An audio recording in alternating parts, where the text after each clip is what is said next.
Selamat siang bagi kita semua. Ini salam jumpa kembali dalam mata kuliah pembimbing PL untuk pendidikan agama Kristen.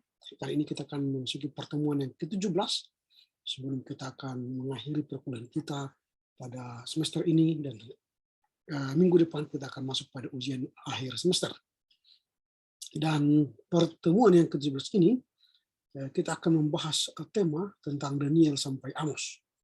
Daniel sampai Amos ini akan mengakhiri perjumpaan kita pada semester ini, dan untuk kitab selanjutnya nanti dari Obadja sampai Maliaki kita akan bahas melalui ujian akhir semester, dan tentu dalam ujian akhir semester nanti akan diulas oleh saudara-saudara satu persatu dari kitab itu, mulai dari Obadja, Yunus, Mika, Nahum, Habakuk, Zefanya, Hagai, Zakaria, dan Maliaki.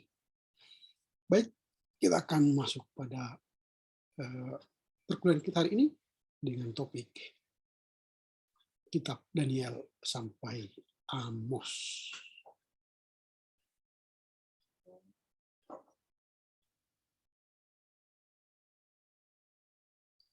Selamat siang bagi kita semua, dan kita akan memasuki perkuliahan kita hari ini. Perkuliahan kita hari ini adalah pertemuan yang ke-17.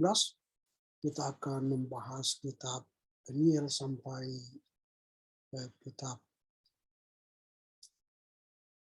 Amos ya. Dan sebentar mengingatkan, minggu depan kita sudah masuk pada ujian akhir semester, di mana saudara akan membahas kitab-kitab dalam Perjanjian Lama, itu sebagai ujian akhir semester kita. Saya hanya sekedar mengingatkan bahwa saudara telah ditugaskan untuk menyelesaikan tugas makalah sebagai bentuk ujian akhir semester untuk mulai kitab Obadja sampai kitab Maliaki. Saya tidak perlu mengulang lagi siapa membahas apa, tapi tolong diingat, mulai dari Dewinta nanti akan membahas Obadja sampai pada Rima nanti akan membahas Maliaki. Nanti tolong dipelajari baik-baik, boleh membaca buku-buku, referensi-referensi atau jurnal-jurnal untuk pembimbing ini. Nah, semakin bagus tulisan dan pemaparan saudara, nanti akan semakin bagus pula nilai akhir semester kalian. Ini yang akan saya sampaikan, dan kita akan bertemu hari minggu depan sama seperti biasa. Kita akan menerima hasil dari UAS kalian sampai waktu. Kalau nanti misalnya kita masuk jam 14 sampai 15.40, maka akhir dari pengumpulan ialah jam 15.40. Lewat dari 15.40 akan terjadi pengurangan nilai dari setiap mahasiswa. Jadi jangan sempat lewat dari waktu yang disepakati supaya jangan terjadi pengurangan nilai. Nah, demikian yang disampaikan sebagai pengantar awal untuk perkuliahan kita hari ini. Kami minta saudara Komti untuk memimpin doa atau memilih salah seorang dari kita untuk berdoa. Baik Pak, terima kasih. Kami minta teman kami Susan untuk membawa doa kita.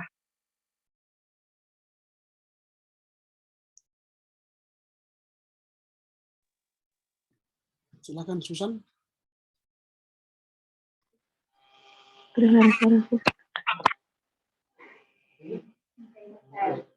Kita satukan hati kita bisa segala puji dan syukur kami panjatkan kepada Tuhan Yesus atas berkat yang melimpah bagi kami dari hari-hari yang lewat berkat Tuhan Yesus. Tuhan Yesus, sebentar kami akan melakukan proses pembelajaran mengajar kami. Kiranya Engkau memberkati kami, Tuhan Yesus, agar kami dapat menerima semua pembelajaran yang diberikan oleh Bapak di sini. Tuhan Yesus, kami adalah manusia yang tidak pernah luput dari kesalahan dan dosa. Kiranya Engkau hapuskan itu, agar kami layak disebut sebagai anak-mu. Dalam nama anak Tuhan Yesus Kristus, kami bersyukur dan berdoa. Amin. Amin. Oke, terima kasih buat Susan. yang telah memimpin doa pembukaan ya.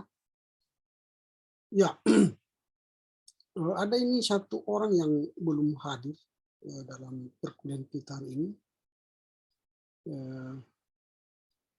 Erwin sudah masuk ya. Apakah Nirwana, Pak. Dia lagi sakit. oh Nirwana ya? Iya, Pak. Belum pulih ya? Belum, Pak. Dia sakit apa? Katanya tadi kan, Pak, dia apa kayak usus buntu gitu, tapi di ronsen sekali lagi kepastiannya, katanya kayak gitu, Pak. Jadi hari ini penentuan dia dioperasi apa enggak gitu, Pak. Oke, baik. Nanti sama Nirwana coba diminta surat apa ya, surat dokter, kemudian di foto, dikirim ke saya atau ke grup ya, supaya ada bukti bahwa dia sakit ya. Iya, Pak. Oke, baiklah, kita akan mulai pembelajaran kita dengan topik mulai dari kitab Daniel sampai Amos. Ini pembelajaran kita yang terakhir dan semoga dengan proses pembelajaran kita selama ini akan mampu melihat bagaimana perjanjian lama secara umumnya masih pembimbing untuk memasuki tahapan selanjutnya nanti saudara dalam mata kuliah lain. Lanjutannya nanti akan ada teologi PL ya, teologi PL yang harus dikontrak nanti untuk mendalami perjanjian lama lebih baik. Perjanjian lama tentu kita pahami lebih dalam ketika nanti masuk pada tafsir atau pada teologi ya, yang akan dibahas oleh dosen-dosen lain pada semester yang akan datang. Tapi kita pada hari ini, kita akan menyelesaikan tugas kita pembimbing untuk mematangkan kita nantinya memahami pembimbing ke dalam kitab-kitab. Kali ini kita akan membahas kitab Daniel. Nah, kitab Daniel ini tentu kalian sudah banyak mendengar tentang kitab Daniel ya. Tapi kita akan ulas lagi supaya kalian bisa lebih mendalami tentang kitab Daniel ini. Daniel itu ditulis oleh Daniel. Tema utama dari kitab ini ialah kedaulatan Allah dalam sejarah. Ditulis sekitar 536 sampai 530 sebelum Masehi. Apa yang melatar belakangi penulisan kitab Daniel ini? Dari segi kata, Daniel berarti Allah adalah hakimku. Dari segi kata ya, arti Daniel itu. Allah adalah hakimku. Jadi tokoh utama dalam penulisan kitab ini ialah Daniel sendiri. Nah, kepenulisan Daniel bukan hanya dinyatakan secara tegas dalam Daniel 12 ayat 4, kalau kita baca nanti Daniel 12 ayat 4, ditegaskan di sana soal siapa penulis daripada kitab ini. Tetapi engkau Daniel, sembunyikanlah segala firman itu dan meteraikanlah kitab itu sampai pada akhir zaman.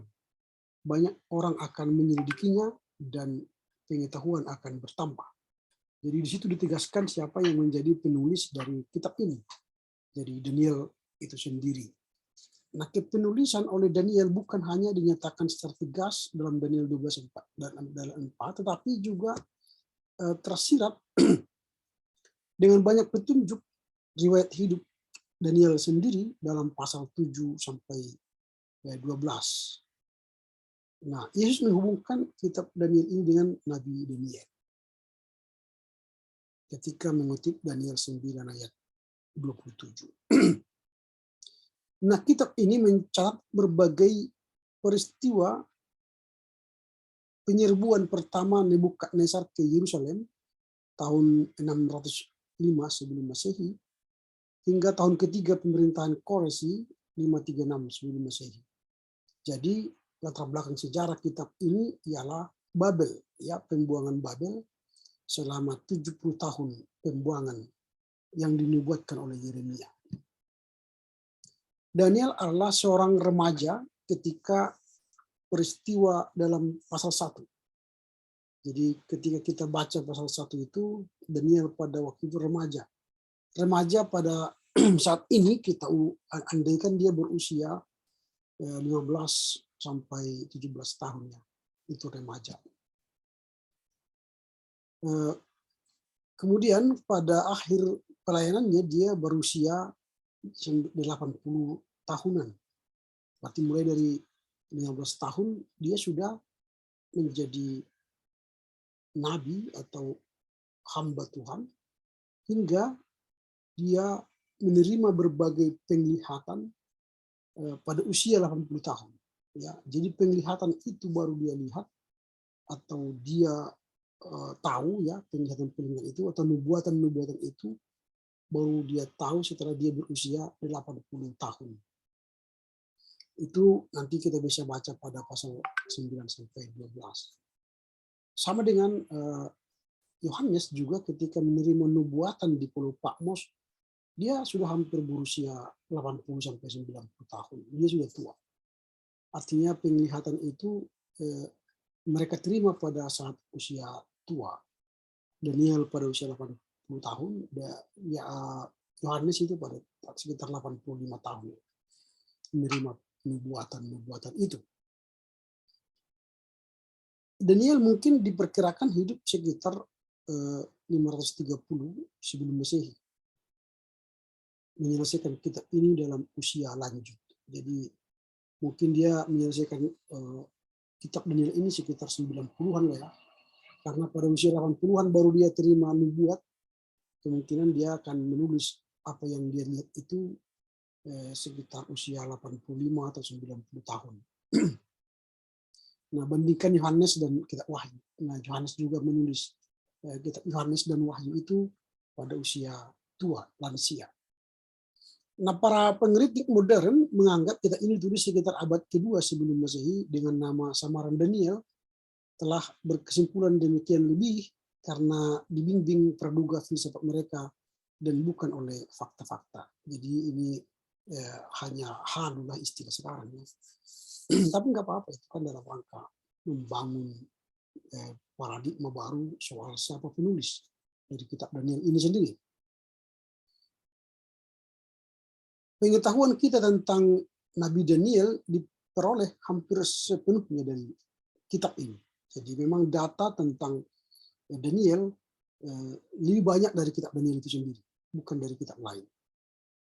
Daniel mungkin menjadi keturunan Raja Hizkia.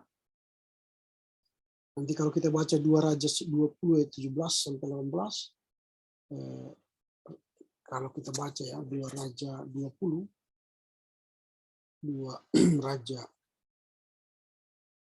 20 ayat yang ke-17, sesungguhnya suatu masa akan datang bahwa segala yang ada dalam istanamu dan yang disimpan oleh nenek moyangmu sampai hari ini akan diangkut ke Babel. Tidak ada barang yang akan ditinggalkan. Demikianlah firman Tuhan. Dan dari keturunanmu yang akan kau peroleh akan diambil orang untuk menjadi sida-sida di istana Raja Babel. Ini. Jadi dia dinubuatkan pada 2 Raja-Raja 20, 17, 18 itu. Nah, dia pasti berasal dari keluarga terdidik, Daniel maksudnya, dari kalangan terdidik di Yerusalem. Karena Nebukadnezar pasti tidak akan memilih pemuda asing dari kalangan bawah untuk istananya. Daniel dijadikan sida-sida di Babel seperti kebiasaan ketika itu bagi pegawai laki-laki di istana. Nah, keberhasilan Daniel di Babel disebabkan oleh integritas kepribadian. Jadi ini yang membuat dia berhasil ya. Dia punya integritas kepribadian yang bagus.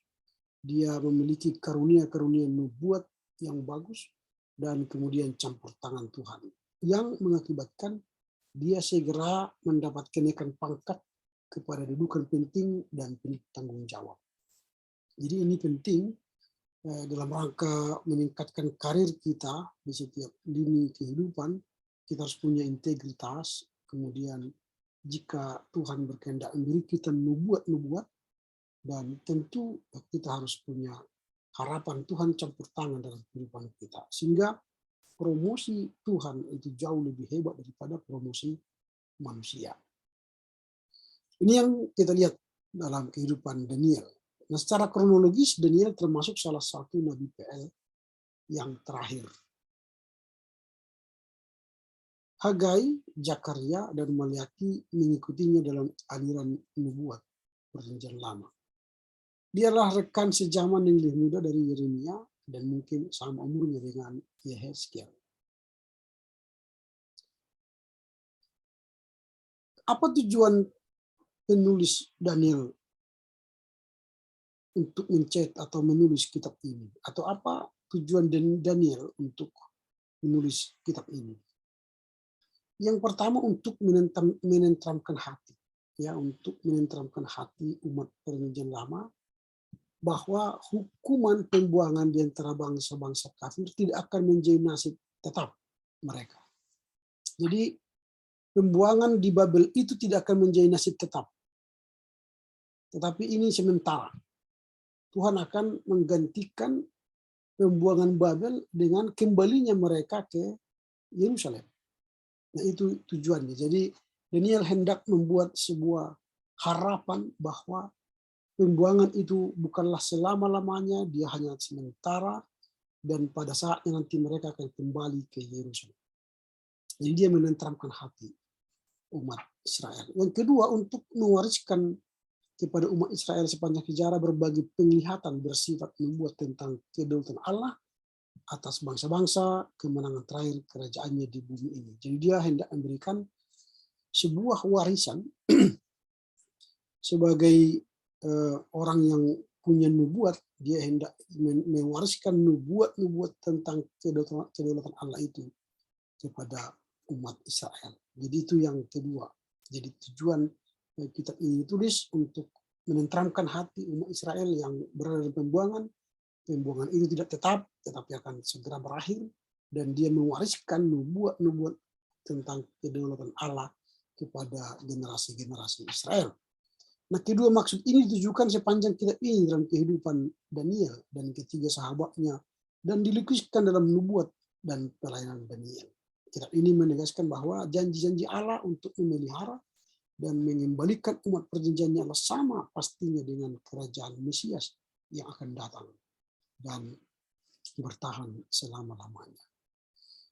Nah, kalau kita mendalami kitab Daniel, kalau kita survei lebih dalam, maka kita akan melihat nanti ada panduan riwayat hidup, sejarah, dan nubuat. Jadi ada panduan riwayat hidup dari Daniel, kemudian sejarah, dan nubuat-nubuat yang ditulis oleh Daniel. Nah, bentuk tulisannya ialah sastra apokaliptis, yang artinya bahwa berita nubuatannya menyingkap pernyataan Allah. Jadi sastra apokaliptis ini maksudnya adalah penglihatan atau nubuat yang dilihat oleh Daniel. Itu sama dengan nanti Yohanes dalam melihat penglihatan di Wahyu ketika dia berada di Pulau Patmos. Kalau Daniel melihat penglihatan itu di Babel, tapi Yohanes melihat penglihatan itu di Patmos. Nah, apa yang dia mau sampaikan dalam penglihatan itu, Daniel menyatakan bahwa dia melihat sesuatu melalui berbagai penglihatan, mimpi dan lambang. Itu yang dia lihat, ya. Penyingkapan tentang penyataan Allah itu dilihat oleh Daniel melalui berbagai penglihatan, mimpi dan lambang. Kemudian untuk memberikan semangat kepada umat Allah pada masa krisis dalam sejarah, sehingga mereka tidak loyo, tetapi semangat ketika pun mereka dalam keadaan krisis, di pembuangan, dihukum oleh Allah, tapi mereka terus semangat, punya harapan, karena pembuangan itu tidak selamanya, tapi ada batas waktunya, dan Tuhan akan mengembalikan mereka kembali ke Yerusalem. Yang ketiga, untuk membayangkan pengharapan Israel mengenai kemenangan akhir kerajaan Allah dan kebenarannya di bumi. Nah, jadi Daniel memberikan sebuah harapan, bayangan umat Israel itu akan merayakan kemenangan karena mereka bisa keluar dari pembuangan itu. Jadi itu sebuah kemenangan yang akan mereka rayakan. Itu kalau kita surveinya. Kitab ini dengan sendirinya terbagi menjadi 3 bagian utama. Nah, yang pertama pasal 1 ditulis dalam bahasa Ibrani dan memberikan latar belakang sejarah kitab ini. Jadi pasal 1 itu ditulis dalam bahasa Ibrani dan memberikan latar belakang dari sejarah kitab Daniel itu. Kemudian pasal 2 sampai 7 ditulis dalam bahasa Aram. Jadi pasal 2 sampai 7 bahasa Aram, berarti itu adalah bahasa ibu Yesus ya, bahasa Aram. Menggambarkan kebangkitan dan keruntuhan 4 kerajaan yang kuat di dunia yang berturut-turut dan diikuti oleh penetapan kerajaan Allah sebagai kerajaan yang kekal. Nah, pasal-pasal ini menekankan kedaulatan Allah atas dan campur tangannya dalam hal ihwal manusia dan bangsa-bangsa dengan menguraikan naiknya Daniel hingga kedudukan tinggi di istana Nebukadnezar, seseorang seperti anak dewa di dalam perapian yang menyala-nyala bersama ketiga kawan Daniel, kemudian kegilaan sementara Nebukadnezar sebagai hukuman Allah, kemudian peran Daniel dalam perjamuan Belshazzar yang menyatakan akhir kerajaan Babel. itu apa namanya, Daniel menguraikan hal ihwal dari kerajaan Nebukadnezar, pada akhirnya nanti bagaimana Tuhan campur tangan dalam kehidupan bangsa itu untuk membawa kembali ke Yerusalem. Kemudian pembebasan ajaib Daniel dari gua singa dan penglihatan mengenai 4 kerajaan dunia berturut-turut yang dihakimi oleh yang lanjut usia. Nah, nanti itu pasal 7. Itu bagian yang kedua. Jadi bagian yang pertama tadi ialah soal sejarah kitab ini dalam bahasa Ibrani ditulis, kemudian pasal 2 sampai 7 ditulis dalam bahasa Aram, menggambarkan kebangkitan dan keruntuhan 4 kerajaan yang kuat di dunia. Dan yang ketiga, bagian yang ketiga dari kitab Daniel ini adalah pasal 8 sampai pasal 12. Apa yang mau digambarkan Daniel di dalam pasal 8 sampai 12 ya, kembali menulis dalam bahasa Ibrani. Jadi pasal 1 Ibrani, pasal 2 sampai 7 bahasa Aram, pasal 8 sampai 12 bahasa Ibrani kembali, dan menguraikan berbagai pernyataan yang luar biasa dan kunjungan malaikat dari Allah mengenai umat Yahudi di bawah pemerintahan kafir kelak, periode 70 kali 7 sebagai waktu yang ditetapkan Allah untuk menyelesaikan misi Mesias demi mereka, pembebasan akhir mereka dari semua penganiayaan pada zaman akhir. Itu pasal 12. Nah, berita nubuat Daniel ini mencakup 2 dimensi. Pertama, dimensi masa depan yang dekat dan dimensi masa depan yang jauh. Sekalipun seringkali keduanya terpadu. Misalnya dalam pasal 8 ayat 11, Daniel menubuatkan tentang antikristus, yaitu Antiochus IV Epiphanes, yang menajiskan bait suci Yerusalem pada tahun 168 sebelum Masehi. Sedangkan ia juga bernubuat tentang antikristus akhir zaman. Hal saling memengaruhi di antara 2 masa depan ini secara umum menandai nubuat Alkitab dan secara khusus nubuat Daniel. Jadi Daniel jauh sebelumnya dia sudah menubuatkan akan ada antikristus, yaitu Antiochus IV Epiphanes. Nah, nanti ini Antiochus Epiphanes ini kalau dijumlah namanya dalam bahasa Ibrani, hurufnya, angkanya itu, jika dijumlah nanti maka dia akan berjumlah itu 666. Nah, itu makanya disebut dia antikristus.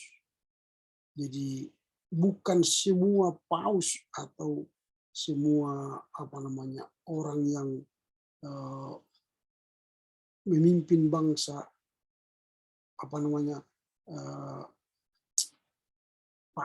paus lah ya yang disebut itu sebagai antikristus, bukan. Yang dinubuatkan oleh Daniel itu ialah Antiochus IV Epiphanes. Itu karena nama dia nanti berjumlah 66. Maka di kitab di kitab Yohanes kan ada angka 666 gitu ya. Nah itu, jadi ini hanya nubuat daripada Daniel dan nanti akan ditulis oleh Yohanes juga soal Antikristus. Nah itu yang kita lihat. Hal yang saling mempengaruhi di antara dua masa depan ini secara umum menandai nubuat Alkitabiah, secara khusus nubuat Daniel. Allah menyatakan kepada Daniel bahwa nubuat tentang masa depan yang jauh adalah berita terselubung sampai pada akhir zaman. Ketika pengertian akan diberikan kepada umat Allah yang di dalam kesucian dan hikmat mencari Dia untuk memperoleh pengertian sama seperti Daniel. Nah, artinya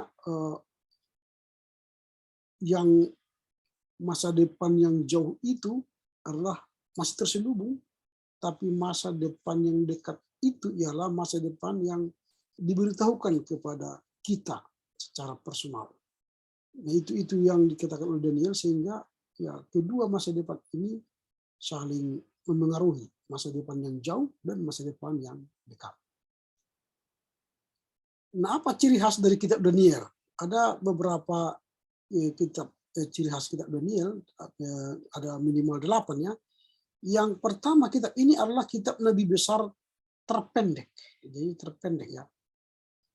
Jadi kitab Nabi besar terpendek dalam kitab PL yang paling banyak dibaca dan dikaji. Jadi dia pendek, Nabi-Nabi besar.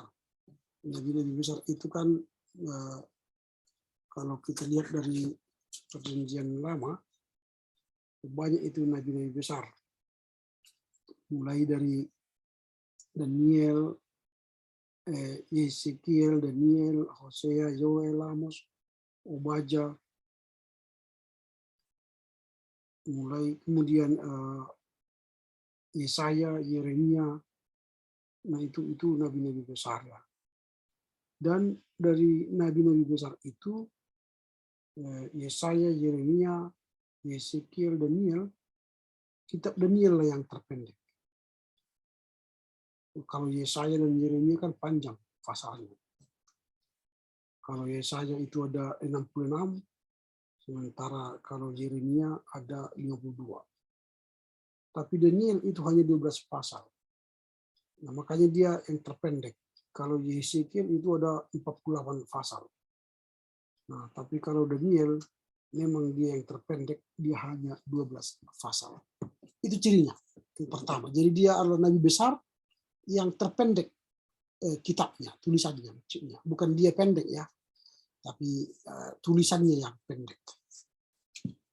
Di bagian-bagian nubuat PB, Daniel disebut dan dikutip lebih sering daripada PL lainnya. Jadi di Perjanjian Baru, kitab Daniel lebih sering dikutip sebagai rujukan. Artinya berarti kitab Daniel terkenal kan gitu. Dia dikutip oleh banyak di Perjanjian Baru. Kitab ini merupakan apokalipsis PL. Nah, jadi ini cirinya. Dia apokalipsis PL. Kalau di PB kan apokalipsisnya kan wahyu. Nah, ini wahyu untuk PB, apokalipsis itu. Yang menyatakan tema-tema nubuat akbar yang sangat penting bagi gereja akhir zaman. Kemudian kitab ini berisi ringkasan sejarah nubuat paling terinci dalam PL. Jadi sejarah nubuat paling rinci dalam Perjanjian Lama. Dalamnya terdapat satu-satunya nubuat PL yang menetapkan waktu kedatangan pertama Mesias. Jadi nanti kita lihat bahwa pertama kali dinubuatkan tentang kedatangan Mesias itu pada Daniel 9. Daniel 9 ayat 24 sampai 27. Di situ dia sudah tunjukkan suatu nubuatan akan kehadiran Mesias. Baru kitab ini menerangkan lebih banyak tentang penulisnya daripada kitab nubuat PL lainnya. Jadi lebih banyak tentang penulisnya, yaitu Daniel. Jadi kitab Daniel ini banyak menulis tentang dirinya. Nah, perhatian khusus bahwa Daniel ditandai bersifat integritas yang tinggi, hikmat nubuat yang besar, dan ketekunan dalam doa dan berpuasa. Itulah Daniel itu diterangkan ya. Dia itu orang yang memiliki integritas yang tinggi, hikmat yang besar, ketekunan dalam doa dan puasa. Jadi kalau berdoa kita enggak bisa menang atas kehidupan Daniel. Nah, kemudian kisah kitab ini berisi teladan terpenting tentang doa dan syafaat untuk pemulihan umat Allah berdasarkan janji-janji diilhamkan dari firman Allah. Kemudian kisah-kisah tentang Daniel dan kawan-kawannya, termasuk kisah yang paling digemari dalam Alkitab, pasal 3 itu dan pasal 6, itu kisah-kisah Daniel dan kawan-kawan Daniel. Ada yang masuk ke lubang singa, ke perapiannya. Jadi itu kisah yang sangat menarik. Kemudian drama tulisan di dinding pada zaman perjamuan Belsasar menjadi frasa itu sebagian daripada pepatah bahasa Inggris hingga hari ini. Jadi memang terkenal tulisan dinding dalam perjamuan Belsasar menjadi sangat penting dari tulisan daripada Daniel ini. Itu yang 8 ciri dari kitab Daniel. Nah, penggenapannya dari perjanjian baru nanti akan kita lihat batu besar yang akan meremukkan kerajaan dunia itu digenapi di perjanjian baru. Anak manusia yang diberikan kekuasaan, kemuliaan, dan suatu kerajaan oleh yang lanjut usia juga digenapi dalam perjanjian baru. Yang diurapi seorang raja yang akan datang lalu disingkirkan, itu juga sudah ada dalam kitab Daniel, dan itu sudah ada juga di perjanjian baru. Nah, Daniel berisi banyak tema nubuat yang secara lengkap dikembangkan dalam PB, misalnya kesengsaraan besar dan antikristus, kedatangan Tuhan kita kali kedua, kemenangan kerajaan Allah, kebangkitan orang benar dan orang fasik dari penghakiman. Nah, kehidupan Daniel dan ketiga kawannya menunjukkan ajaran PB tentang pemisahan pribadi dari dosa dan dunia, yaitu hidup di dalam dunia yang tidak percaya tanpa ikut serta dalam suasana dan acara-acaranya. Nah, jadi inilah penggenapan kitab Daniel dalam perjanjian baru. Garis besarnya nanti bisa kita baca pengantar bangsa-bangsa di dunia berkarakter hubungan keberhasilan dan masa depan mereka. Jadi itulah bagian yang kedua, dan bagian yang ketiga tentang bangsa Ibrani, hubungannya dengan kekuasaan bangsa kafir dan masa depannya dalam rencana Allah. Itu ya bagian yang ketiga dari kitab Daniel ini. Nanti setiap bagian juga di breakdown sehingga pemahaman kita lebih umum terhadap kitab ini. Misalnya untuk bagian yang kedua tadi bangsa-bangsa di dunia, karakter, hubungan, keberhasilan dan masa depan mereka, itu diulasnya dengan mimpi Nebukadnezar tentang patung besar, kemudian pencobaan Nebukadnezar terhadap iman orang-orang mengaku percaya, penglihatan Nebukadnezar dengan pohon yang tinggi, kemudian perjamuan Belsasar, sebuah perjanjian tentang dosa dan hukuman, Darius orang Media dalam peran sebagai pimpinan agama, sebuah pelajaran tentang iman dan doa. Nah, sampai nanti pada bagian yang terakhir 6 sebagai penjelasan tentang 4 binatang yang lanjut usianya dan anak manusia, konflik antara Kristus dan antikristus. Itu dalam Daniel 7 ayat 1-28. Nah, itulah garis-garis besar dari kitab Daniel, dan kita mengakhiri perbincangan kita tentang kitab Daniel. Sebelum kita lanjut, silakan kalau ada yang bertanya tentang kitab Daniel ini. Silakan.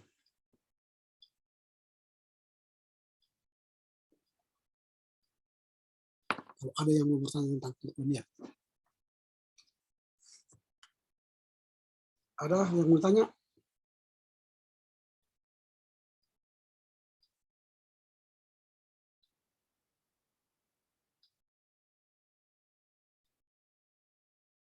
Tidak ada.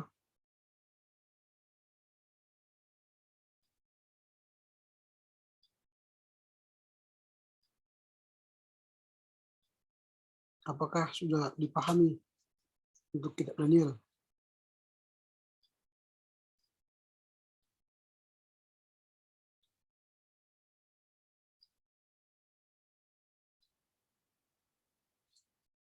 Oke, kalau tidak ada yang bertanya lagi,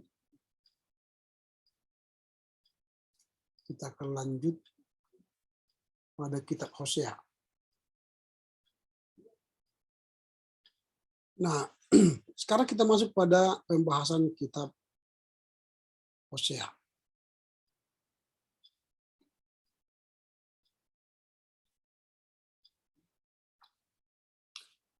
Nah, kitab Hosea ditulis oleh Hosea sendiri. Kemudian tema yang diusung oleh Hosea ialah hukuman dan kasih penebusan Allah. Sekitar tahun 715 sampai 710 Masehi, sebelum Masehi ditulisnya.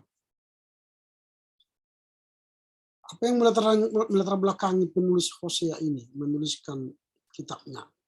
Jadi memang ini kitab Hosea ini agak unik ini ya. Ini kitab yang vulgar ini. Nah, kalau kita lihat dari segi kata Hosea itu artinya keselamatan. Nah, diperkenalkan sebagai putra Beri. Tidak ada lagi yang diketahui tentang Nabi ini selain beberapa kilasan autobiografi di dalam kitab itu sendiri. Artinya tidak ada rujukan atau tulisan yang menjelaskan siapa itu Hosea. Selain tadi Hosea 1 ayat 1. Nah, kalau kita baca Hosea 1 ayat 1, nanti akan kita lihat ya, itulah penjelasan tentang dirinya yang menulis. Firman Tuhan yang datang kepada Hosea bin Beri pada zaman Uzia, Yotam, Ahaz, dan Hizkia Raja Yehuda, dan pada zaman Yerobeam bin Yoas Raja Israel. Itu saja, tidak ada data lain yang menerangkan siapakah Hosea ini. Hosea adalah penduduk Israel, bukan Yehuda ya. Dan ia bernubuat kepada bangsanya sendiri. Hal ini tampak dari banyaknya acuan kepada Israel dan Efraim, dua sebutan terkemuka bagi bangsa dan kerajaan, serta Samaria, ibu kota kerajaan utara. Jadi dia bernubuat kepada bangsa sendiri dengan dalil tadi ada banyak fakta ya, bahwa banyak acuan kepada Israel dan Efraim, kata-kata yang digunakan dalam kitabnya ini.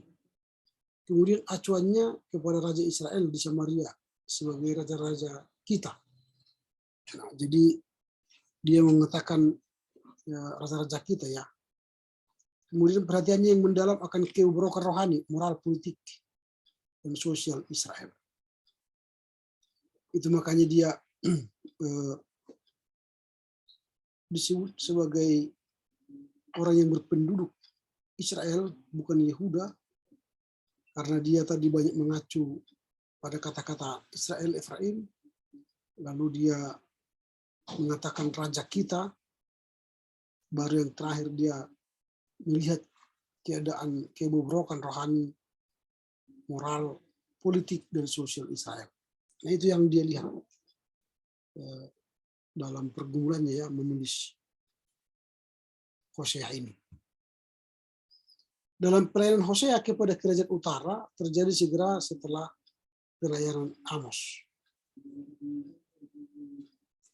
Seorang nabi Yehuda yang bernubuat kepada Israel. Nah, hanya kitab Nabi Amos dan Hosea di PL yang seluruh beritanya dialamatkan ke kerajaan utara dan menubuatkan kebinasaannya yang akan datang. Jadi kalau kalian ingin membicarakan soal kerajaan Israel utara, maka bukalah kitab Amos dan Hosea. Karena di sana banyak berita-berita, data-data yang berkaitan dengan kerajaan Israel Utara. Maaf ya sebentar, mataku agak terganggu. Sebentar.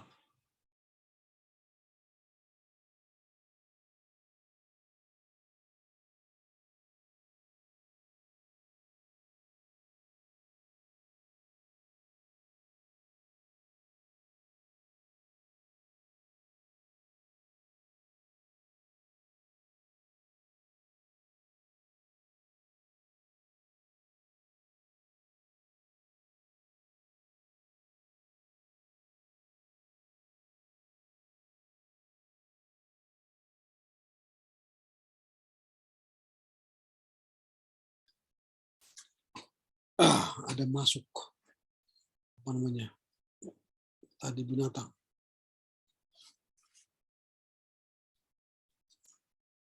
Oke. Kita lanjutkan ya. Pelayan Hosea kepada kerajaan utara terjadi segera setelah pelayan Amos ya. Tadi sudah. Nah, Hosea dipanggil Allah untuk bernubuat kepada kerajaan Israel yang sedang ambruk ya selama sekitar 30 tahun terakhir. Yang kemudian dilakukan oleh Yeremia kepada Yehuda. Ketika Hosea mulai pelayanannya pada akhir pemerintahan Yerobeam II, Israel sedang mengalami kemakmuran ekonomi dan kestabilan politik untuk sementara waktu yang menciptakan rasa aman yang palsu. Akan tetapi setelah Yerobeam II wafat sekitar tahun 753 sebelum Masehi, keadaan bangsa ini mulai ambruk dan memburuk dengan pesat menuju kehancurannya yang terjadi pada tahun 722 sebelum Masehi. Dalam 15 tahun setelah kematiannya, 4 raja Israel terbunuh. Dalam 15 tahun lagi, Samaria merupakan puing-puing berasap dan penduduk Israel dibuang ke Asyur dan kemudian disebarkan di berbagai bangsa. Pernikahan Hosea yang tragis dan firman nubuatnya dipadukan sebagai pesan Allah kepada Israel sepanjang tahun-tahun terakhir yang kacau menurut kehancurannya ini. Jadi memang Hosea itu pernah menikmati masa yang enak ketika terjadi kemakmuran ekonomi, kestabilan politik pada masa Yerobeam II, tapi setelah Yerobeam II wafat, mulailah mengalami kehancuran baik dari segi ekonomi, dan ada banyak raja-raja yang terbunuh, sampai 4 raja terbunuh, dan kemudian orang Israel dibuang ke Asyur. Nah, ini keadaan yang dihadapi oleh Hosea. Dan pada saat situasi seperti itulah Allah memerintahkan Hosea untuk mengawini perempuan sundal. Nah, ini memang cerita tentang Hosea ini agak berbeda dengan yang lain. Ketika Tuhan berbicara dan menyuruh dia untuk mengawini perempuan sundal, ayat pasal 1 ayat 2 dikatakan begini, ketika Tuhan mulai berbicara dengan perantaran Hosea, berfirmanlah ia kepada Hosea, pergilah, kawinilah seorang perempuan sundal dan peranakanlah anak-anak sundal, karena negeri ini bersundal hebat dengan membelakangi Tuhan. Jadi memang orang Israel itu sudah hancur ya, karena mereka bersundal dengan Tuhan dan mereka tidak percaya dengan Tuhan. Mereka percaya pada Baal-Baal ya. Lalu akhirnya Tuhan memerintahkan dia, seorang nabi, mengawini perempuan sundal. Ini untuk melukiskan ketidaksetiaan rohani Israel kepada Allah. Nah, sekalipun ada yang menafsirkan pernikahan Hosea sebagai kiasan khayalan, kebanyakan sarjana kita yang konservatif memandangnya sebagai benar-benar terjadi. Ada orang memang menganggap bahwa cerita tentang Hosea yang menikah dengan perempuan sundal itu hanyalah sebagai khayalan belaka, tetapi kalau berbagai penafsir konservatif menganggap bahwa itu benar-benar terjadi, bukan khayalan. Jadi benar-benar terjadi bahwa Hosea itu menikah dengan perempuan sundal. Akan tetapi kelihatan tidak mungkin bahwa Allah akan memerintahkan seorang nabi yang saleh menikahi perempuan sundal untuk menggambarkan beritanya kepada Israel. Nah, rupanya kemungkinan lebih besar bahwa Hosea menikahi Gomer ketika ia masih perawan. Kemudian ia menjadi pelacur. Jadi si Gomer itu bukanlah perempuan sundal kala itu, dia masih gadis perawan dinikahi oleh Hosea.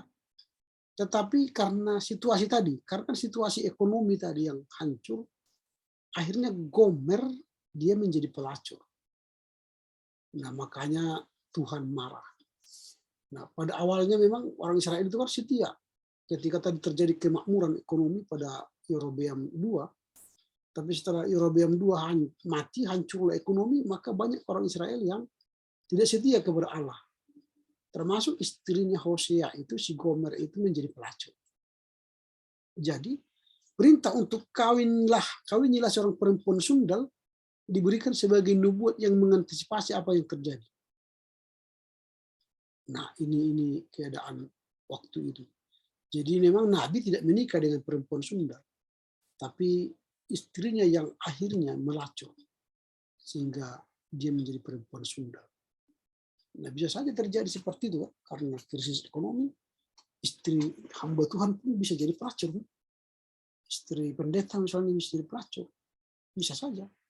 Karena Hosea sudah mengalami hal seperti itu. Istrinya Gomer menjadi pelacur.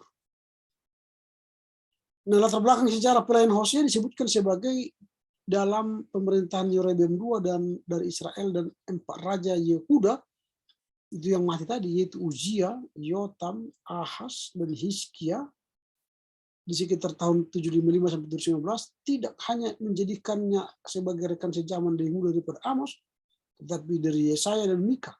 Kenyataan bahwa Hosea tetap menetapkan tanggal dari sebagian pelayanannya dengan mengacu kepada 4 raja Yehuda dan bukan kepada masa pemerintahan yang singkat dari 6 raja Israel terakhir.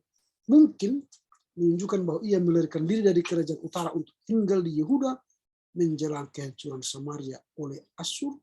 Di sanalah dia menyusun nubuat-nubuatnya menjadi kitab yang berjudul namanya itu sendiri. Jadi ada kemungkinan bahwa Hosea ketika melihat keadaan yang begitu berat itu, di tengah-tengah pergantian raja-raja yang cepat akibat kematian mereka, hanya 6 raja yang berganti cepat, ada yang 4 tadi yang meninggal.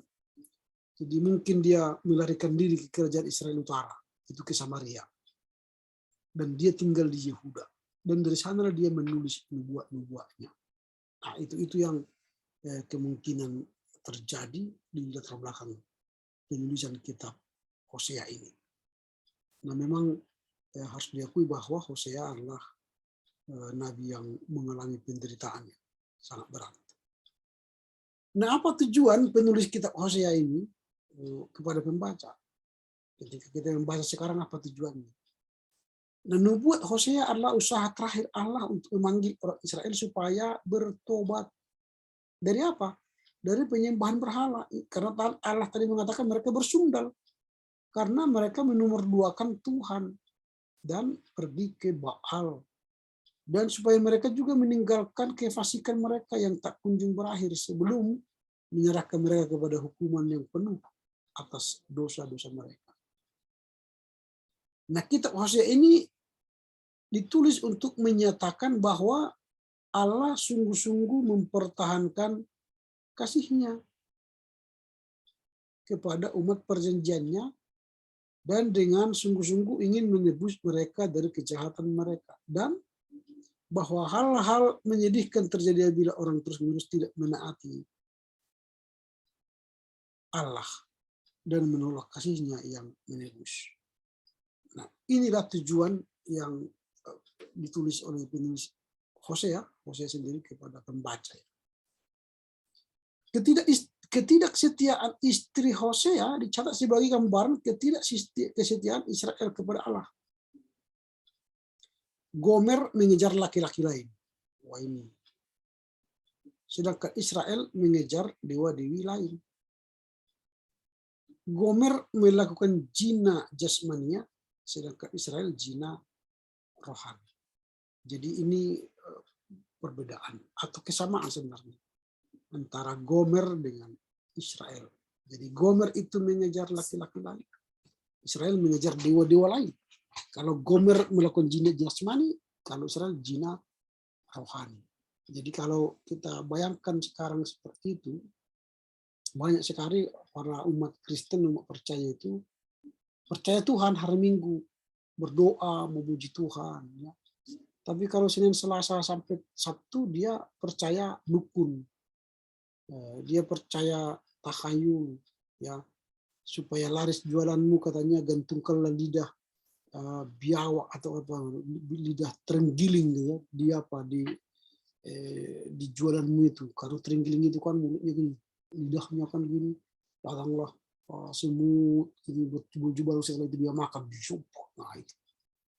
Kalau untuk menjaga tubuh, kalau buatlah di atas pintu ini dan sebagainya. Banyak sekali itu Pak. Jadi dia berzina secara rohani. Karena ya dia percaya Tuhan, tetapi hanya hari Minggu. Nah, banyak sekali seperti itu kan. Dia secara rohani telah berzina atau menomorduakan, bersundal dengan Tuhan. Nah itu sering terjadi. Dan makanya kitab Hosea ini mengkritik orang-orang seperti itu. Nah kemudian kalau kita baca survei lebih mendalam lagi, ya, pasal 1-3 menerangkan pernikahan Hosea dengan Gomer. Nama ketiga anak mereka adalah tanda-tanda nubuat bagi Israel, Yisrael, Allah yang mencerai-beraikan ya. Lo ruhama, tidak dikasihi, lo ami, bukan umatku. Jadi memang nama anak mereka pun memang dengan nama-nama yang ya, menggambarkan persoalan di dalam rumah tangga mereka ya. Jadi kalau istri itu sudah bersundal atau berzina dengan orang lain, maka keluarganya pun hancur. Nama-nama anak mereka pun hancur kan. Israel itu kan Allah mencerai mereka. Lo ruhama, tidak dikasihi. Lo ami, bukan umatku. Nah, jadi kasih Hosea yang tekun kepada istrinya yang pezina melambangkan ketabahan kasih Allah kepada Israel. Inilah kehebatan Hosea. Dia walaupun Gomer itu mengejar laki-laki lain, tapi dia tetap cinta kepada Gomer. Mungkin Gomer itu cantik ya, sehingga dia tidak mau melepaskan Gomer ya. Walaupun Gomer itu sudah menduakan cintanya, tapi dia tetap terus setia, sabar menanti Gomer pulang ke rumah. Nah, karena dia mungkin sangat cinta, tabah, laki-laki yang tabah. Kalau di zaman sekarang mana ada laki-laki seperti itu ya. Kalau istrinya sudah berzina, wah kesempatan dia itu kan cari yang lain kan. Nah, kalau Hosea tidak. Sebenarnya Hosea ini menggambarkan Tuhan. Tuhan kan sering disundali oleh umatnya, sering pergi ke dukun, percaya tahayul, percaya dunia ini. Ya Tuhan tetap sabar menanti kita bertobat, menanti kita kembali. Kalau kita datang kembali kepada Tuhan, ya dia terima. Tuhan tidak membuang kita. Nah, demikianlah juga Hosea. Ketika Hosea melihat istrinya pergi bersama laki-laki lain, dia sabar menunggu kembali di rumah. Ya, dengan senang dia kembali menyambut istrinya di rumah. Nah ini gambaran dari kitab Hosea ini. Ini gambaran ketabahan ya. Kemudian pasal 4-14 berisikan nubuat Hosea yang menyamakan ketidaksetiaan Israel dengan ketidaksetiaan istrinya. Perbuatan Gomer yang meninggalkan Hosea untuk kekasih lainnya melambangkan Israel meninggalkan Allah. Gomer direndahkan pasal 2 untuk melambangkan rasa malu dan hukuman atas Israel. Perbuatan Hosea yang menebus Gomer dari pasar budak. Wah ini kan istrinya pun ditebusnya dari pasar budak karena sudah menjadi pelacur. Melambangkan keinginan dan rencana Allah untuk memulihkan Israel di masa depan. Nah kitab ini menekankan bahwa karena Israel telah menolak kasih Allah dan panggilannya untuk bertobat, maka hukuman tidak bisa ditunda lagi. Nah inilah kalau kita baca kisah Hosea ini. Jadi memang agak menarik ini untuk dibaca, sesekali didalami bagaimana Hosea itu mengasihi istri dan dia memperbandingkannya dengan kasih Allah kepada dirinya dan bangsa Israel. Nah, apa ciri khas daripada kitab Hosea ini? Kitab ini kitab pertama dalam PL yang namanya kitab 12 atau juga dikenal dengan nabi-nabi kecil. Jadi memang Hosea sudah termasuk nabi-nabi kecil, bukan nabi-nabi besar. Nabi-nabi besar tadi kan Yesaya, Yeremia, Yehezekiel, Daniel itu kan nabi-nabi besar. Tapi Hosea adalah nabi-nabi kecil. Kemudian ciri yang berikutnya ialah Hosea adalah salah satu dari 2 nabi di utara yang menulis kitab nubuat di PL. Yang lainnya adalah Yunus. Jadi dari utara maksudnya dari Yehuda, 2 nabi ini menulis kitab dari utara. Seperti halnya Yeremia, Yehezekiel, pengalaman pribadi Hosea melukiskan berita nubuatnya. Dan yang keempat, kitab ini berisi 150 pernyataan tentang dosa Israel. Dan lebih dari separuhnya berkaitan dengan penyembahan berhala. Yang kelima, melebihi nabi PL lainnya, Hosea mengingatkan Israel bahwa Tuhan telah sabar dan setia dalam kasihnya terhadap mereka. Sama seperti dirinya tadi, yang sabar setia kepada Gomer. Yang keenam, tidak ada tataran khusus dari nubuat Hosea dalam bagian kitab ini. Sulit untuk mengetahui akhir sebuah nubuat dan awal nubuat berikutnya. Itu ciri yang keenam. Dan ketujuh, nubuat-nubuat kitab Hosea penuh dengan kesan-kesan yang hidup. Kebanyakan diambil dari daerah pedesaan. Nah, penggenapannya dalam Perjanjian Baru, kitab Hosea mempunyai beberapa ayat yang dikutip oleh PB sebagai penggenapan di dalam diri Kristus Yesus, pemanggilan putra Allah dari Mesir, kemenangan Kristus atas kematian, kerinduan Allah akan kasih setia bukan korban sembelihan, orang bukan Yahudi yang bukan umat Allah kini menjadi umat Allah, dan selainnya dan sebagainya. Ada beberapa nubuat-nubuat yang digenapi di Perjanjian Baru. Dan kitab Hosea ini garis-garis besarnya ialah kehidupan perkainan sang nabi, kemudian ketidaksetiaan Israel dan hukuman yang diakibatkannya, dan kemudian yang berikutnya pertobatan dan pembaruan Israel. Oke, sampai di sini dulu. Ada kira-kira pertanyaan tentang kitab Hosea ini? Pak, saya mau bertanya Silakan. tentang perempuan Sundal itu. Sebenarnya perempuan Sundal itu perempuan yang kayak mana, Pak? Ya, perempuan Sundal adalah perempuan yang mengotori pernikahannya. Ya, kalau sudah menikah dia mengotori pernikahannya, dia melacurkan dirinya kepada laki-laki lain dan mengkhianati kesetiaannya kepada suaminya. Dan dia sampai tadi kalau Gomer tadi sudah sampai jadi budak seks ya. Budak seks di pasar, dan akhirnya dia tidak bisa lagi bebas. Dia sudah diikat oleh mucikari untuk terus melakukan transaksi seks untuk kebutuhan dirinya dan kebutuhan orang lain.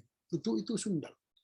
Nah, kalau perempuan Sundal sebelum menikah, berarti kan dia belum menikah tapi dia sudah menjadi penjajah seks. Istilah sekarang itu kan dilokalisasi.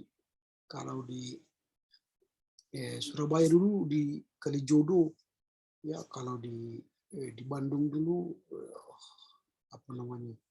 Lupa saya. Artinya setiap daerah itu ada lokalisasi, di mana ada perempuan-perempuan yang menjajakan seks kepada laki-laki yang ya hidung belang lah, yang suka dan menikmati seks. Itu perempuan Sundal. Artinya dia menjual dirinya atau memberikan dirinya untuk pemuas nafsu dari laki-laki. Laki-laki itu bisa yang sudah menikah, bisa yang belum menikah. Itulah perempuan Sundal. Jadi kalau kita disebut umat yang Sundal, itu kan berarti kita telah memberikan diri kita, menjajakan diri kita kepada kuasa-kuasa dunia, mempercayakan diri kita kepada dunia supaya mendapatkan kenikmatan dunia. Sama seperti perempuan Sundal tadi, dia menjajakan, memberikan dirinya kepada orang lain supaya dinikmati orang, dan dia juga menikmati dan dia dapat sesuatu dari situ. kita juga seperti itu. Kita memberikan diri kita kepada dunia supaya kita menikmati dunia dan mendapatkan segala sesuatu dari dunia ini. Tapi itu tidak akan membahagiakan kita. Karena perempuan sundal akan tetap dihina orang. Kendati dia punya banyak uang, tapi kan orang berkata, perempuan sundalnya itu kan gitu. Jadi itu yang disebut dengan perempuan sundal. Oke, ada lagi yang mau bertanya? Nah, kalau tidak ada, kita akan lanjut pada kitab Yoel. Nah, kitab Yoel ini sama seperti yang lain, namanya itu menjadi sekaligus menjadi penulis daripada kitab ini. Temanya ialah hari Tuhan yang besar dan mengagumkan. Diperkirakan ditulis 835 sampai 830 sebelum Masehi. Apa yang melatar belakangi penulisan kitab Yoel? Kalau dari nama ya, Yoel itu artinya Tuhan adalah Allah, memperkenalkan dirinya sebagai bin Petuel. Nah, banyak acuan ke Sion dan pelayanan di bait Allah sepanjang kitab ini menunjukkan bahwa ia seorang nabi kepada Yehuda dan kepada Yerusalem. Jadi dia untuk Israel Utara dan Israel Selatan. Nah, keakrabannya dengan imam-imam menyebabkan beberapa orang mengira dia seorang nabi imam yang mengucapkan firman Tuhan yang sejati. Nah, karena Yoel tidak menyebutkan raja atau peristiwa bersejarah diketahui tanggalnya, maka saat pelayanan dan berita nubuatnya tidak pasti. Jadi karena dia dalam kitab ini tidak menyebutkan raja siapa yang pada saat dia melayani, sehingga nubuatannya itu tidak pasti kapan terjadi gitu ya. Beberapa orang beranggapan bahwa pelayanan Yoel terjadi setelah para buangan Yahudi kembali ke Yerusalem. Jadi setelah kembali ke Yerusalem, maka dia membuat nubuatan dan membangun kembali bait suci 510 sampai 400 sebelum Masehi. Pada waktu ini tidak ada raja Yehuda dan para pemimpin rohani yang terkemuka adalah imam. Orang lain beranggapan bahwa berita Yoel terjadi sementara masa awal pemerintahan Raja Yoas yang naik tahta Yehuda pada usia 7 tahun. Jadi Raja Yoas itu pada usia 7 tahun sudah menjadi raja. Dan tetap berada di bawah perwalian imam besar Yoyada selama ia di bawah umur. Situasi itu mungkin menjelaskan keunggulan para imam dalam kitab ini tidak adanya acuan kepada raja. Karena Yoas waktu itu masih usia 7 tahun, maka dia kan tidak mampu memerintah, maka dia dipimpin oleh Yoyada.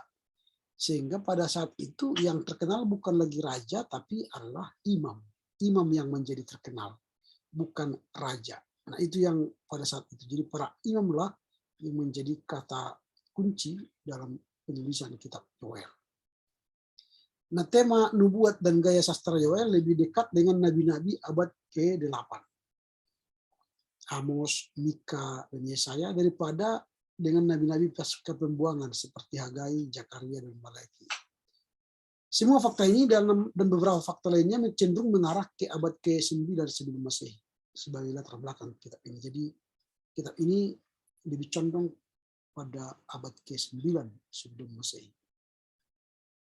Peristiwa langsung yang mengakibatkan penulisan kitab ini ialah serbuan belalang dan musim kering yang hebat. Perpaduan yang menghancurkan hampir setiap lapisan masyarakat Yehuda. Kemampuan wabah belalang untuk melahap segala sesuatu yang hijau seluas beberapa mil persegi cukup sering terjadi di wilayah itu pada zaman dahulu dan sekarang. Nah, tujuan Yoel menulis kitab ini ialah Yoel berkhotbah dan menulis karena 2 bencana alam yang baru terjadi. Adanya serbuan pasukan asing ke Yehuda tidak lama lagi. Tujuannya lipat 3. Untuk mengumpulkan umat di hadapan Tuhan dalam suatu perkumpulan raya yang kudus. Jadi untuk mengumpulkan umat Tuhan. supaya mengadakan perkumpulan raya. Kedua, untuk menasihati mereka agar bertobat. Untuk menasihati orang Israel maksudnya, untuk bertobat dengan rendah hati, kembali kepada Tuhan, dengan berpuasa, menangis, berkabung, dan bersyafaat, memohon kemurahan Tuhan. Kemudian untuk mencatat firman nubuat Allah kepada umatnya pada saat mereka bersungguh-sungguh bertobat. Dia mencatat firman Tuhan dan nubuat Allah kepada umatnya saat mereka sungguh-sungguh bertobat. Itulah tujuan Yoel menulis kitab ini. Kalau kita dalami dengan survei, maka isi kitab ini terbagi atas 3 bagian, yaitu bagian yang pertama, yaitu pasal 1 ayat 2-20 menggambarkan kehancuran Yehuda ketika pasukan belalang yang besar melahap daun-daun dari kebun anggur, pohon, dan ladang mereka. Itu bagian yang pertama, sehingga itu terjadilah pertobatan nasional dengan adanya peristiwa belalang yang melahap semua kebun-kebun Israel. Dan bagian yang kedua, Yoel 2 pasal 1-17 mencatat dekatnya hukuman Allah yang bahkan lebih besar lagi di utara. Jadi semakin dekat hukuman Allah. Tadi ada belalang, sekarang akan ada hukuman Allah yang lebih besar. Baik dalam bentuk bencana belalang yang lain, atau serbuan sebuah pasukan asing yang sungguh-sungguh. Nah, itu yang disampaikan oleh Yoel. Dan bagian yang ketiga, yang terakhir ialah Yoel 2 ayat 18 sampai pasal 3:1 diawali dengan pernyataan bahwa Allah mengasihani umatnya ketika melihat mereka bertobat. Ini kemudian pertobatan Yehuda yang rendah hati dari kemurahan Allah yang besar menjadi alasan bagi nubuat Yoel tentang masa depan. Jadi ketika orang Israel itu mengadakan pertobatan, berarti akan ada masa depan yang mencakup janji pemulihan, pencurahan Roh Kudus, kemudian hukuman dan keselamatan pada akhir zaman. Itu bagian yang ketiga. Jadi ada harapan pertobatan, dan ada pertobatan itu maka terjadi pemulihan, maka tercurahlah Roh Kudus, maka keselamatan Allah turun atas mereka. Itulah kalau kita dalami kitab ini. Apa ciri khusus dari kitab ini? Ada 5. Kitab ini menjadi salah satu adikarya sastra yang terindah dalam PL. Jadi adikarya sastra yang terindah dalam PL. Kitab ini berisi nubuat PL yang paling terkemuka tentang pencurahan Roh Kudus. Jadi nanti kalau katakan Roh Tuhan ada padaku, itu dikatakan oleh Yesus pada kala itu dikutip dari kitab Yoel. Jadi ketika berayakan Pentakosta yang dikutip ya Yoel. Jadi memang pencurahan Roh Kudus. Ketika kitab ini mencatat malapetaka nasional, itu bencana belalang, kekeringan, dan kelaparan, kebakaran, serbuan pasukan asing, bencana di langit. Ini ciri-cirinya. Dan yang keempat, kitab ini menekankan bahwa Allah kadang-kadang bekerja secara berdaulat di dalam sejarah melalui bencana-bencana alam dan serbuan pasukan supaya mendatangkan pertobatan, kebangunan rohani, dan penebusan. Nah, terakhir 5, kitab ini memperagakan seorang pengkhotbah kenabian yang karena hubungannya dekat dengan Allah, keunggulan rohani dapat menghasilkan memanggil umat Allah serta meyakinkan untuk bertobat sebagai bangsa pada masa krisis dalam sejarah mereka dan menghasilkan hal-hal positif melalui pertobatan. Jadi ada keunggulan rohani dari para hamba Tuhan untuk membawa umat atau memanggil umat untuk mengalami pertobatan. Nah, penggenapannya dalam Perjanjian Baru ada banyak nubuat tentang kedatangan Roh Kudus itu digenapi, ya, kemudian ajakan Petrus kepada orang banyak untuk berkumpul itu kan berarti pertemuan raya itu digenapi. Tanda-tanda apokaliptis di langit dinubuatkan oleh Yahya terjadi pada akhir zaman itu digenapi, dan nubuat tentang penghakiman Allah pun atas bangsa-bangsa juga digenapi. Itulah penggenapan dalam kitab Yoel. Nanti boleh kita lihat apa garis-garis besarnya setelah judulnya, wabah belalang sebagai pertanda hari Tuhan, penghindaran, penghakiman, dan pemberian berkat-berkat, kemudian itulah yang terakhir, dan kemudian berkat yang mengikuti penghakimannya.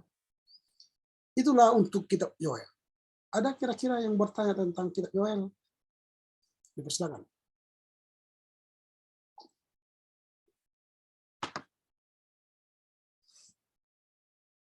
Ada yang bertanya? Tidak ada. Oke. Kalau tidak ada, kita akan lanjut kepada kitab Amos. Nah, ini kitab yang terakhir yang akan kita bahas hari ini. Karena kitab Perjanjian nanti akan kalian tuliskan menjadi ujian akhir semester kalian ya, kitab Amos ya. Nah, kitab Amos ditulis oleh sama seperti yang sebelumnya, ditulis oleh Amos sendiri. Temanya ialah keadilan, kebenaran, hukuman ilahi karena dosa. Diperkirakan tahun 760 sampai 755 sebelum Masehi. Yang melatar belakangi penulisan kitab Amos ini adalah Amos yang seorang nabi pada abad ke-8 sejaman dengan Yesaya dan Mika dan di Yehuda, dan Yunus serta Hosea di Israel. Ia menyatakan 4 fakta penting tentang dirinya dalam Amos 1:1. Ia adalah seorang peternak, kemudian juga pemungut buah arah hutan. Dia berasal dari Tekoa, sebuah desa di Yehuda sekitar 19 km dari selatan Yerusalem. Amos melihat beritanya, yaitu ia mendapat beberapa penglihatan nubuat mengenai Israel, kerajaan utara. Sekalipun dia seorang awam tanpa status nabi yang resmi, Allah memberikan kepadanya beban yang pelayanan kenabian bagi Israel yang memberontak. Namanya berarti terbeban. Nama Amos itu artinya terbeban atau pemikul beban. Jadi ingat bahwa Amos itu bukanlah nabi. Tapi kendati Amos bukan nabi, tetapi dia terbeban. Nah ini kan, ini yang penting. Jadi banyak orang yang terbeban. Nah, tapi sekarang hamba Tuhan sekarang pun tidak terbeban dia pada pelayanannya kan. Tapi kalau Amos dia terbeban dengan pelayanan. Ini yang menarik. Nah, pelayanan Amos kepada Israel terjadi ketika Uzia, raja Yehuda, Yerobeam, raja Israel. Nah, itu pada masa itu. Masa pemerintahan kedua raja ini saling tumpang tindih. Pada tahun 767, 753 sebelum Masehi. Sangat mungkin Amos melayani sekitar 760 sampai 755. Nah, Amos bernubuat di 2 tahun sebelum gempa bumi.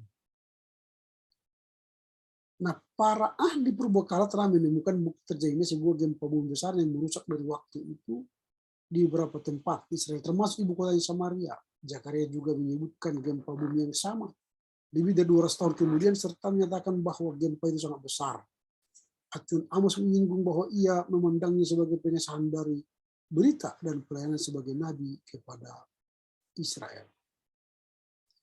Nah, ketika Amos bernubuat kepada kerajaan utara, pada pertengahan abad ke-8, bangsa itu secara lahiriah berada di puncak perluasan wilayah, stabilitas politik dan kemakmuran nasional, tetapi secara batiniah sudah bobrok. Kemunafikan, penyembahan berhala sudah merata.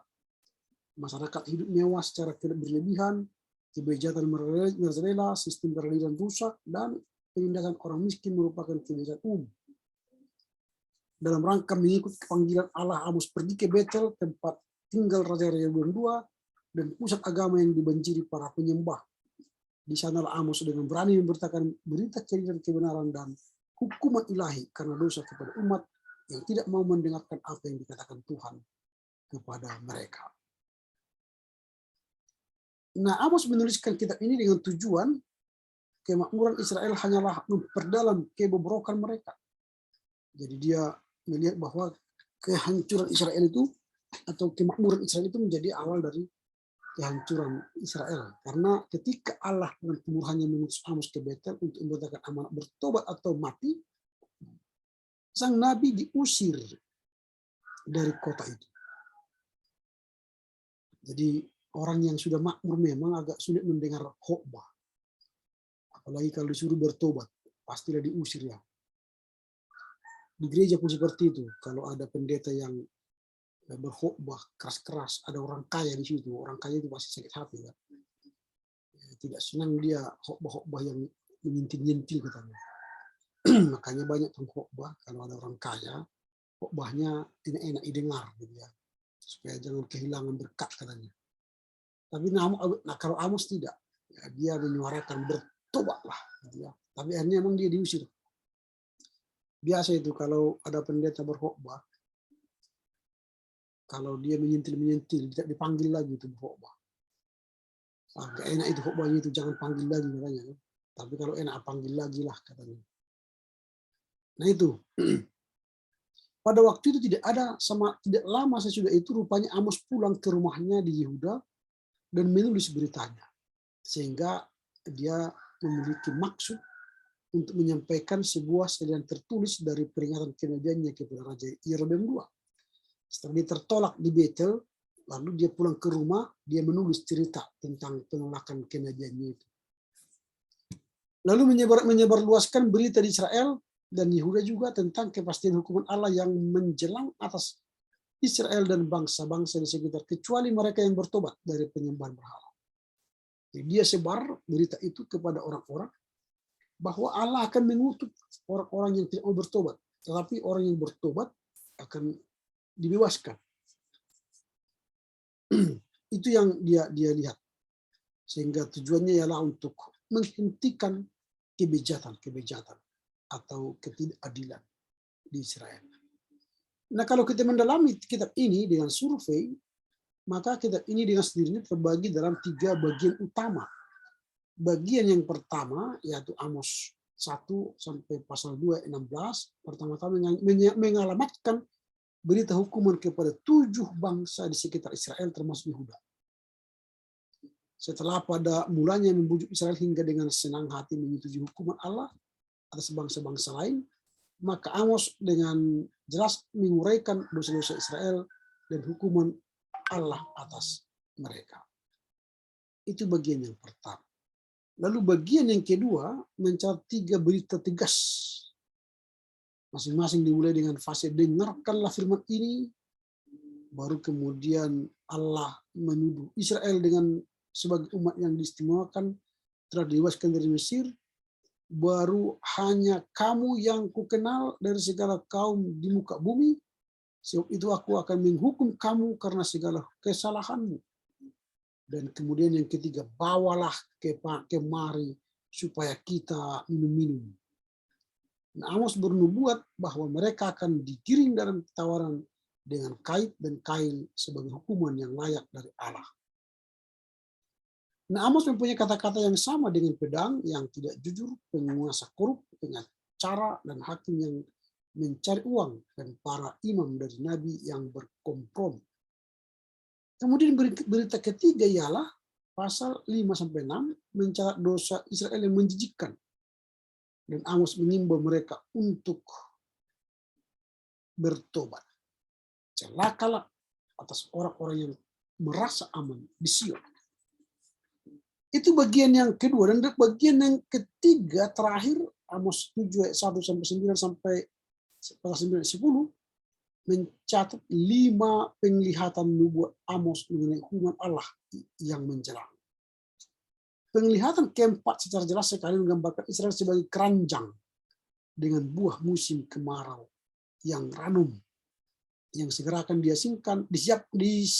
disingkapkan sebagai membusuk dalam masa panasnya hukuman Allah. Penglihatan terakhir melihat Allah sedang berdiri dekat Mezbah, siap memukul ibu kota Samaria dan kerajaan yang merosot itu. Lalu kitab ini tutup dengan janji yang singkat tetapi mengesankan tentang pemulihan kaum sisa yang selamat di masa depan. Apa yang menjadi ciri khusus dari kitab Amos? Kitab ini merupakan seruan kenabian untuk keadilan dan kebenaran berdasarkan sifat Allah. Jadi dia seruan kenabian. Sedangkan hati Hosea hancur ketidaksetiaan Israel kepada Allah, Amos sangat marah atas pelanggaran Israel terhadap standar-standar keadilan dan kebenaran Allah bagi umatnya. Itu yang pertama. Yang kedua, kitab ini secara jelas melukiskan betapa jijiknya agama bagi Allah ketika dipisahkan dari perilaku yang benar dalam hidup sehari-hari. Yang ketiga, kitab ini bersifat konfrontasi yang tidak tanggung-tanggung. Ya, bersifat konfrontasi yang tidak tanggung-tanggung dan penuh semangat. Dia mengkonfront, melawan ya ketidakadilan, kebejatan, kebobrokan, dia konfrontasi. Baru dia berkonfrontasi dengan Imam Amazia, merupakan adegan yang istimewa dalam nubuat Isra Ibrahim. Kemudian gaya yang tegas, penuh semangat, mencerminkan kesetiaan seorang nabi yang kuat dan kokoh kepada Allah dan standar kebenarannya bagi umat perjanjian itu. Lalu yang kelima, menunjukkan kesediaan dan kesiapan Allah memakai orang-orang yang takut akan Allah. Ya. Jadi meskipun mereka tidak memiliki mandat kependetaan yang formal untuk memberitakan amanatnya pada zaman profesionalisme ini. Jadi artinya banyak orang yang memang dia bukan pendeta, tetapi dia bersemangat memberitakan kebenaran. Karena banyak pendeta sekarang tidak mau lagi memberitakan kebenaran. Nah, itu seperti itulah Nabi Amos ya. Lalu yang terakhir, kita ini banyak berisi bagian yang terkenal, di antaranya Amos 3:3-7 dan sebagainya. Penggenapannya dalam Perjanjian Baru, berita Amos adalah tampak dengan jelas sekali dalam ajaran Yesus dari kitab Yakobus. Yesus dan Yakobus kembali menerapkan berita Amos bahwa ibadah yang sejati kepada Allah bukanlah pelaksanaan formal dari tata acara agama, tetapi mendengar dan melaksanakan. Jadi kalau Yakobus mengatakan orang yang mendengar tapi tidak melakukan itu membodoh dirinya kan? Tapi orang yang bertindak melakukan apa yang sesuai dengan kehendak dipakai dengan imannya, itu yang diberkati. Jadi itu memang Yesus dan Yakobus menekankan itu. Jadi kita harus mendengar dan melaksanakan. Kalau hanya mendengar tidak melaksanakan, itu tidak berbahagia. Yesus berkata, berbahagialah orang yang mendengar dan yang memelihara kebenaran firman-Nya. Jadi mendengar, melakukan. Jadi Yakobus pun itu, iman tanpa perbuatan adalah mati. Jadi memang harus ada tindakan. Ini digenapi di dalam Perjanjian Baru. Lalu garis besarnya, nubuat melawan bangsa-bangsa, kemudian 3 pemberitaan melawan Israel, 5 penglihatan tentang kondisi Israel, dan janji tentang pemulihan Israel. Nah, dengan demikian berakhirlah mata kuliah kita hari ini. Kalau ada pertanyaan, baik tentang kitab Amos tadi dan atau kitab Daniel sampai Amos, dipersilakan. Kalau ada yang mau bertanya.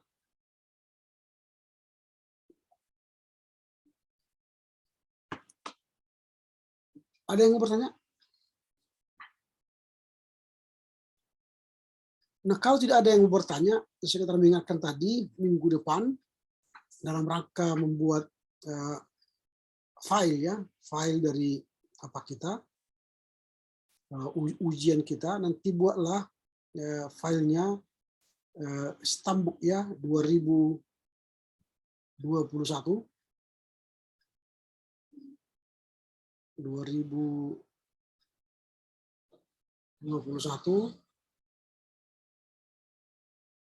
underscore UAS baru underscore nama.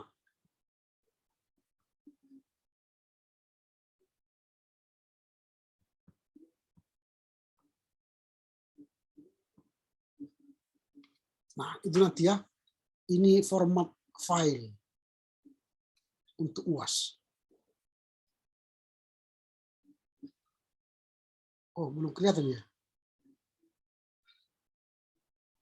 Ini ya nanti format file untuk UAS ya. Kupikir tadi sudah kelihatan. Jadi dibuatlah nanti misalnya contoh misalnya ini kan 2021 UAS Tuger. Nah, itu. Ya, seperti nanti filenya. Untuk apa? Untuk UAS. Gitu ya. Jadi stambuk UAS nama. Oke. Cukup jelas ya? Yang lain-lain juga nanti begitu. Untuk apa namanya? Untuk PB, untuk karya tulis ilmiah, seperti itu nanti apanya, formatnya. Oke, baiklah, kalau tidak ada yang bertanya, silakan Komti memilih salah seorang dari kita untuk berdoa. Baik Pak, terima kasih. Kami minta kepada teman kami Trivin untuk membawa doa kita. Mari kita bersatu di dalam doa. Allah Bapa kami yang bertata di dalam kerajaan surga. Bapa, kini kami telah selesai belajar ya Bapa. Hanya apa yang disampaikan oleh dosen kami Bapa, dapat kami mengerti dan dapat kami ingat selalu ya Bapa. Ya Bapa, Engkau berkati juga kepada dosen kami ya Bapa. Kiranya Engkau berikan dia selalu kesehatan ya Bapa. Dan dia juga kesabaran dalam membimbing kami ya Bapa. Hanya inilah doa anakmu yang kurang sempurna. Kiranya Engkau yang menyempurnakannya selalu. Amin. Amin. Terima kasih untuk Trivin. Sebelum kita bubar, atas nama pribadi, saya mengucapkan terima kasih atas kebersamaan kita satu semester untuk berbincang-bincang soal pembimbing PL Ranjang Lama. Tentu banyak silap kata, sikap, tindakan yang saya lakukan selama satu semester ini yang tidak berkenan. Bagi saudara-saudara mohon dimaafkan, dan kiranya semester depan jika Tuhan berkehendak kita bertemu kembali dalam mata kuliah yang berbeda. Dan jika ada hal-hal yang tidak baik, jangan diingat ya, ditinggalkan di semester ini. Dan jika ada hal-hal yang berkenan, kembangkanlah dalam rangka memajukan semangatmu untuk mengembangkan dirimu menuju seorang para pendidik yang berintegritas, berkualitas, menuju bangsa yang lebih maju. Ya, salam buat seluruh keluarga, seluruh handetolan. Terus ajak teman-teman yang ingin sekolah di kampus kita untuk penerimaan mahasiswa baru, supaya semakin banyak guru-guru agama yang akan kita persiapkan memajukan bangsa kita, baik dalam segi ilmu teologi dan ilmu pendidikan. Jadi teruslah menjaga kesehatan, hati-hati dalam merayakan Natal dan mengakhiri tahun ini, karena diperkirakan akan ada lagi virus baru Omikron dari Afrika. Hati-hati untuk berpergian, ya kalau tidak perlu tak usah berpergian kemana-mana, tetap jaga supaya bisa kita onsite semester depan. Kalau libur Natal ini meningkat lagi virus ini, maka kemungkinan kita tidak akan onsite. Tapi marilah jaga supaya kondisi penyebaran virus tidak lagi berjalan, tapi semakin menurun, maka semester depan kita akan boleh onsite, bertemu langsung di kampus kita. Itu hanya beberapa nasihat, dan atas perhatiannya saya mengucapkan terima kasih. Mohon maaf. Horas menjua-jua, Yahobu. Menjua-jua Pak. Pak foto Pak. Harus Pak. Kita foto bersama ya, terakhir ya. Iya Pak. Ya, silakan dibuka kameranya semua supaya kita foto bersama. Sudah, si Lince, Trivin, Sania, silakan dibuka kameranya. Lince, Sania, Trivin. Oh, mereka belum buka. Apakah Lince masih bersama kami? Sania, Trivin? Pak, saya lagi sakit, nggak usah ya Pak. Oke, Sania kurang sehat. Lince bagaimana? Dan Trivin? Masih bisa buka kamera? Lince? Trivin? Wah, mereka tampaknya Tidak bisa. Oke, ini Trivin ya. Lince bisa dibuka kameranya? Wah, Lince juga tidak bisa ya. Oke, kita saja yang buka kamera ya. Silakan buka kamera. Sebentar. Oke. Yang ini ya. Oke, 1, 2, 3. Silakan cocokkan ya ke tempat duduk kita masing-masing ya. Supaya dia pas kelihatan mukanya. 1, 2. Oh ini dia tutup kamera nih. Siapa tadi nih? Si Sania. Oke. Sekali lagi yang model ini. Oke, 1, 2, 3. 1, 2. Erwin mana tadi? Erwin. Oke, 1, 2. Oke. Terima kasih. Sampai jumpa lagi. Terima kasih, Pak. Yuk, Terima kasih, Pak. Terima sama-sama. kasih, Pak. Bujur. Sawagele. Tawa gele, Pak.